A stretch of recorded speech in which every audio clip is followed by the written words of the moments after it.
Kay giandam naman isip isolation facility ang Mactan National High School, mga ginikanan sa elementary ug high school student mihugop ngadto sa Mactan Elementary School sa unang adlaw sa klase sa mga public schools. Si Luan Mirondina adunay report.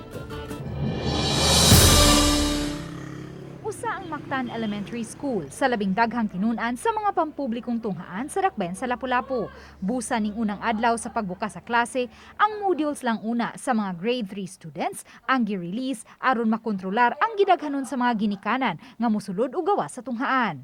Wala dad-a ni Annabel Aldaba ang iyang 9 anyos nga anak kay wa may mga tinun-ang tugutang makasulod. Apan dala niya ang 4 anyos niyang anak sa pagkuha sa module. Kay way mabinlan kay akong pares nagtrabaho man. Karong adlaw usab ang schedule sa pagpang-apod-apod sa modules alang sa mga tinunan sa grade 7 ug grade 8 busa sa Pikas Building gipahigayon ang distribution. Aron masiguro nga dili magdasok ang mga ginikanan ato sa distribution sa modules, gilain-lain ang mga entrance sa maong tunghaan.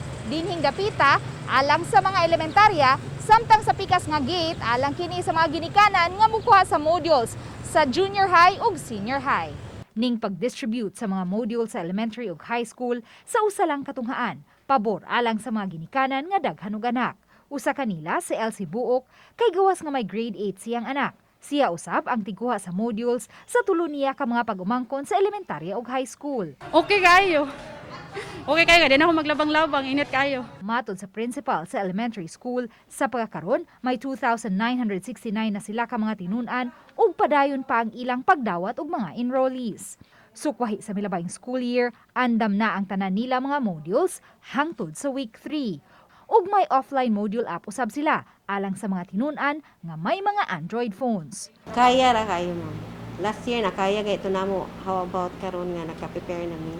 Uban ni Philip Patricio, og Rod Prado, Luan Mirondina, Balitang Bisdak.